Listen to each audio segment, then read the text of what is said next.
সারা দেশে বিভিন্ন ঘটনা আপনাদের চোখে নিশ্চয়ই পড়ছে এবং আপনারা উদ্বিগ্ন হচ্ছেন। মব নিয়ে আলোচনা হচ্ছে, কেন মব ভায়োলেন্স হচ্ছে, কেন মানুষকে প্রকাশ্যে পিটিয়ে মারা হচ্ছে, আইন শৃঙ্খলা পরিস্থিতি কোথায় যে দাঁড়াচ্ছে, এগুলো নিয়ে কিন্তু আলোচনা হচ্ছে, মানুষ উদ্বিগ্ন হচ্ছেন। অনেকে বলছেন এই সমস্ত মব ভায়োলেন্সের ক্ষেত্রে সরকারের এক ধরনের প্রত্যক্ষ অথবা পরোক্ষ করে এক ধরনের প্রশ্রয় আশকারা বোধহয় আছে। এটা নিয়ে বেশ কয়েকদিন আলোচনা হচ্ছে। আমি নিজেও কয়েকবার নানা ঘটনার প্রেক্ষিতে উদাহরণ দিয়ে আমি আমার মতো করে যুক্তি দিয়ে বলেছিলাম। সবশেষ গতকালকে আমরা দেখলাম যে বিএনপির ভারপ্রাপ্ত চেয়ারম্যান তারেক রহমান তিনিও এই ধরনের একটা প্রশ্ন করলেন যে এর পেছনে কি সরকারের কোনো প্রশ্রয় আছে। এই বিষয়গুলোর আসলে জবাব কি আমরা কেউ জবাব জানি না, কিন্তু আমরা বিভিন্ন ঘটনা প্রবাহকে আলোচনা করতে পারি, আলোচনা করে হয়তো একদিকে তাকাতে পারি যে আসলে কি হচ্ছে। দেখুন, আমরা একটা ইন্টারেস্টিং ঘটনা, এটাকে আমি অনেকটা প্র্যাকটিক্যাল জোকের মতোই বলবো, মানে একটা বাস্তব থেকে নেওয়া এক ধরনের কৌতুকের মতো আমার কাছে মনে হয়েছে এর মাঝে। সেটা কি সরকারের একটা উদ্যোগ, সরকারের উদ্যোগটাকে আমরা গত 10 তারিখে, আজকে 13 তারিখ, আজকে থেকে 2-3 দিন আগে 10 তারিখে বিভিন্ন জাতীয় দৈনিকে স্বরাষ্ট্র মন্ত্রণালয়ের পক্ষ থেকে একটা বিজ্ঞপ্তি ছাপা হয়েছে। আমার ধারণা বিজ্ঞপ্তিটা আপনাদের কারো কারো চোখে পড়তেও পারে। এবং এই বিজ্ঞপ্তিটা যে দেওয়া হয়েছে, কেন দেওয়া হলো, আমি এই বিজ্ঞপ্তিটা আপনি পড়ে শোনাই, তাহলে আপনি বুঝবেন। বিজ্ঞপ্তিটা দেওয়া হয়েছে, আপনারা দেখুন, যে সর্বসাধারণের জন্য সতর্কীকরণ বিজ্ঞপ্তি। সেখানে লেখা হয়েছে যে সাম্প্রতিক সময়ে লক্ষ্য করা যাচ্ছে কিছু অসাধু ব্যক্তি দলবদ্ধভাবে থানা সহ বিভিন্ন সরকারি, বেসরকারি ও আবাসিক অনাবাসিক স্থাপনায় জোরপূর্বক প্রবেশ করে সরকারি বেসরকারি সম্পত্তি ক্ষতিগ্রস্ত করা এবং সরকারি কার্যক্রমে বাধা প্রদানের অপচেষ্টা করছে। দেশের বিভিন্ন স্থানে ইতোমধ্যে এ ধরনের অনভিপ্রেত ঘটনা ঘটেছে, যা আইন শৃঙ্খলার জন্য হুমকি স্বরূপ। সংশ্লিষ্ট সকলের সদয় অবগতির জন্য জানানো যাচ্ছে যে এ ধরনের কর্মকাণ্ড ফৌজদারি কার্যবিধি 1898 অনুযায়ী দণ্ডনীয় অপরাধ এবং বাংলাদেশের দণ্ডবিধি 1860-এর বিধান মোতাবেক দাঙ্গা, সরকারি কাজে বাধা প্রদান ও সরকারি সম্পত্তি ধ্বংসের শামিল, যা শাস্তিযোগ্য অপরাধ। তারপর লেখা হয়েছে, উল্লেখ্য যে আল কোরআনে সূরা বাকারার 191 নম্বর আয়াতে বর্ণিত বিশৃঙ্খলাকে ফিতনা হিসেবে আখ্যায়িত করা হয় এবং তা হত্যার চেয়েও জঘন্য মর্মে ঘোষণা করা হয়েছে। এরপর জনসাধারণের প্রতি অনুরোধ, এই ধরনের এগুলি করবেন না, অমুক করবেন না, তমুক করবেন না, এই লেখা হয়েছে। কে দিয়েছে এটা? স্বরাষ্ট্র মন্ত্রণালয়। এই বিজ্ঞাপনটা সবগুলি পত্রিকায় ছাপা হয়েছে। এটা যে বোঝা যাচ্ছে যে মব যে ভায়োলেন্স গুলো হচ্ছে, হয়তো তার প্রেক্ষিতে তারা এই বিজ্ঞাপনটা দিয়েছে, কিন্তু যদিও এখানে মব শব্দের কোথাও উল্লেখ নাই। এই বিজ্ঞাপনটা পড়ার পর আমার বেশ কৌতূহল হলো এই কারণে যে এখানে তারা আল কোরআনের সূরা বাকারার 191 নম্বর আয়াতের কথা বলেছেন, ওইটা রেফারেন্স টেনেছেন। তো এটা দেখে না আমার মনে হলো, দেখি তো 191 নম্বর আয়াতে কি আছে। আপনাদের মনে হতে পারে, জাস্ট বলে দিলেই কিন্তু হতো যে কোরআনেও ফিতনা সম্পর্কে কি বলা হয়েছে। তো 191 নম্বর আয়াতে কি আছে, তার আগে আমি একটু বোঝার চেষ্টা করলাম যে আসলে ফিতনা বিষয়টা কি। দেখুন, ফিতনা একটা আরবি শব্দ, আমি যতটুকু পেয়েছি, যতটুকু বুঝেছি সেটা আপনাদের সঙ্গে শেয়ার করি। এর অর্থ হলো পরীক্ষা। বিভিন্ন রকম অর্থ হয় কোরআন শরীফে, এর বিভিন্ন রকম অর্থের প্রয়োগ আছে। যে প্রয়োগগুলি আছে সেগুলো হলো, একটা অর্থ হলো পরীক্ষা, একটা হলো প্রলোভন, আর একটা বিশৃঙ্খলা, আর একটা বিভেদ বা বিপর্যয়। মানে অনেকগুলি অর্থেই ফিতনা শব্দটা ব্যবহার করা হয়েছে কোরআন শরীফে। এখন যদি পরীক্ষা বা যাচাই বলি, সেখানে যেমন ধরেন মহান আল্লাহ মানুষকে বিভিন্ন পরীক্ষার মাধ্যমে যাচাই করেন এবং এই পরীক্ষাগুলো ফিতনা হিসেবে পরিচিত। আর প্রলোভনটা কিভাবে? মানুষ, শয়তান মানুষকে বিভিন্ন প্রলোভনের মাধ্যমে বিপথে চালিত করার চেষ্টা করে, সেগুলো এক একটা ফিতনার এক একটি রূপ। বিশৃঙ্খলা বিভেদটা কি? যখন সমাজে বিশৃঙ্খলা সৃষ্টি হয় বা মানুষে মানুষে বিভেদ দেখা দেয়, তখন তাকে ফিতনা বলে। আর বিপর্যয় বলতে কোনো ধ্বংসাত্মক বা খারাপ পরিস্থিতি যা সমাজে বিপর্যয় ডেকে আনে, তাও ফিতনা হিসেবে বিবেচিত হতে পারে। এইরকম বিভিন্ন অর্থে কোরআন শরীফে ফিতনা ব্যবহার করা হয়েছে। তো ফিতনা সম্পর্কে ধারণা পেলেন। ওনারা বলেছেন যে ফিতনাকে কোরআনে 191 আয়াতে কি বলা হয়েছে? সূরা বাকারা, সূরা বাকারার 191 নম্বর আয়াত আসলে কি আছে এটা আমি বের করার চেষ্টা করেছি। আপনারা একটু পড়ুন, পাবেন। আজকাল অনেকে আপনার বিভিন্ন অ্যাপ আছে, অ্যাপে পাবেন। অনেকের বাসায় কোরআনের বঙ্গ অনুবাদ আছে, আপনি বাংলা অনুবাদটুকু পড়ুন, তাহলে বুঝবেন। 191 নম্বর আয়াতে বলা হয়েছে, প্রথমে শুরু হয়েছে এভাবে, শুনেন। আর তাদেরকে হত্যা করো যেখানে তাদেরকে পাও, এবং তাদেরকে বের করে দাও যেখান থেকে তারা তোমাদের বের করেছিল।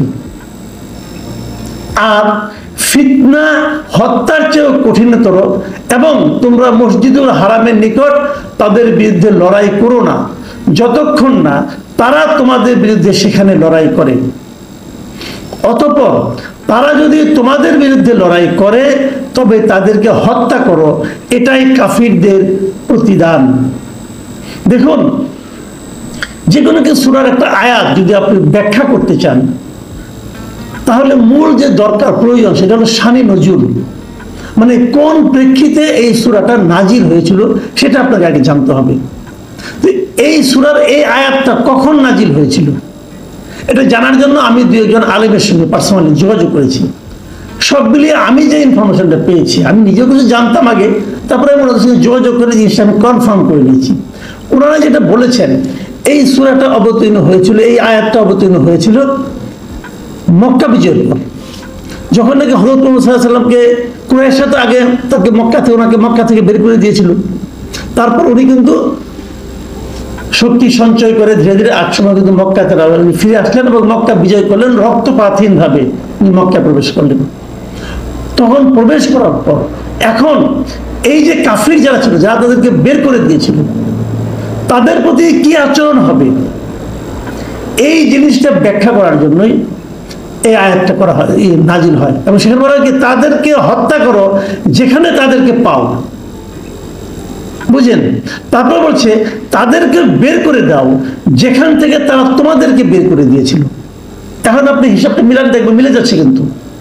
তারপরে বলছে আর ফিতনা হত্যার চেয়ে কঠিনতর, এবং তোমরা মসজিদুল হারামের নিকট তাদের বিরুদ্ধে লড়াই করো না, মানে মক্কা শরীফের কাছে অথবা ভেতরে লড়াইটা করতে না করেছি, যতক্ষণ না তারা তোমাদের বিরুদ্ধে সেখানে লড়াই করে। তারা যদি তোমার বিরুদ্ধে লড়াই করে তুমি তাও করো, বিষয়টা কিন্তু ক্লিয়ার। অতঃপর তারা যদি তোমাদের বিরুদ্ধে লড়াই করে তবে তাদেরকে হত্যা করো, এটাই কাফিরদের প্রতিদান। দেখুন, যখন কেউ এই 191 নম্বর আয়াতটা পড়বে, নট নেসেসারি সবাই কিন্তু শায়ন নজরুলটা জেনে পড়বে না, কিন্তু যখন আপনি পড়বেন প্রথম লাইনটা পড়ে আপনার কি মনে হবে? তাদেরকে হত্যা করো যেখানে তাদেরকে পাও। তারা কারা? কাফিররা। এখন আজকালকার অর্ধশিক্ষিত অনেকে কিন্তু মনে করতে পারে এই লোকটা কাফির, তাকে হত্যা করো। ব্যাখ্যা কিন্তু এভাবে তারা করে নিতে পারে। তো আমি একটা জিনিস বুঝলাম না, এই ফিতনা শব্দটা তো কোরআন শরীফে বহু জায়গায় আছে, তো আপনি ফিতনার এই অর্থটা বাদ বেছে নিলেন কেন? এবং তার জন্য এই আয়াতটাকে কেন বেছে নিলেন? এবং নিলেনও যদি আপনি বললেই পারতেন কোরআন শরীফে ফিতনাকে বিশৃঙ্খলা সৃষ্টির বিরুদ্ধে কঠোরভাবে বলা হয়েছে। আপনার সূরা বাকারার 191 নম্বর আয়াতটা কেন বললেন? যখন আপনি 191 নম্বর আয়াতের কথা উল্লেখ করলেন, তখন কিন্তু আমার মতো লোক কিন্তু সেটা খুঁজে বের করে পড়ল, আর অনেকেই পড়বে।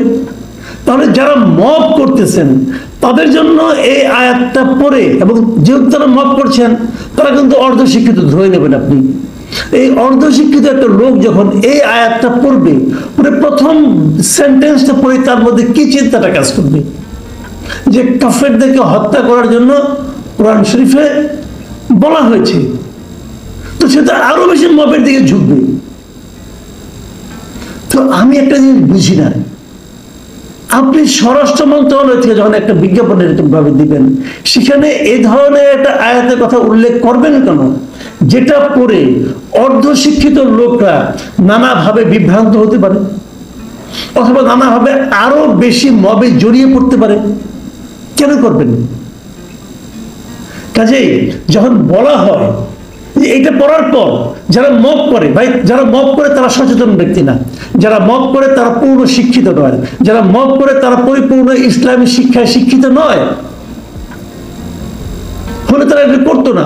তো যারা এটা করে তারা কি এটা পড়ে 191 নম্বর আয়াতে যে তারপরে কি তারা মব থামাবে না বাড়াবে? কাজে যখন বলা হয় যে সরকারের এক ধরনের প্রচ্ছন্ন প্রত্যক্ষ অথবা অপ্রত্যক্ষ এক ধরনের প্রশ্রয় আছে, আশকারা আছে মবের প্রতি, তখন কি খুব বেশি অবাক হতে হয়? আপনি একটা দলের প্রতি ব্লেম দিতেই পারেন, কোনো সমস্যা নেই। সেই দলটা কেন তাদের কর্মীকে নিয়ন্ত্রণ করতে পারলো না, এটা অবশ্যই তাদের একটা দায় আছে। কিন্তু আপনি সরকার, আপনি গভর্নমেন্ট, আপনি কি করছেন? আপনি মানুষকে 191 নম্বর আয়াত সূরা বাকারা শিখাচ্ছেন, জানাচ্ছেন, পড়তে বলছেন, পড়ে বিভ্রান্ত হতে বলছেন। আপনি কি এই আয়াতটা শাহে নজরুল তাদেরকে বলছেন? বলেন নাই তো। শাহে নজরুল ছাড়া এই আয়াতটা যখন সে পড়বে, এবং যেহেতু সে অর্ধশিক্ষিত অথবা কম শিক্ষিত, তারা কি অর্থ করবে? তাদের মধ্যে কি ধরনের প্রেরণা উদ্দীপিত হবে বলুন? এগুলি সবই মতলবী বিজ্ঞাপন, এবং এরকম একটা মতলবী বিজ্ঞাপন করতে যে কি পরিমাণ অর্থ তারা ব্যয় করেছে, অপচয় করেছে, কোনো সন্দেহ নেই। এবং পাশাপাশি এটা পরে কি মব কমবে? কমবে না। সরকার বলবে আমরা তো বিজ্ঞাপন দিয়েছি মব কমানোর জন্য, লোকে মব করে। তো এভাবে গোড়ায় কেটে উপরে পানি দিয়ে কোনো লাভ নাই রে ভাই। আপনার কাজটা আপনি করেন, আপনার পুলিশ, আপনার আইন শৃঙ্খলা বাহিনী, তাদেরকে সক্রিয় করেন। এ ধরনের উদ্ভট এবং এলোমেলো বিজ্ঞাপন দিয়ে কোনো লাভ নেই। প্রিয় দর্শক, এখন এই পর্যন্তই।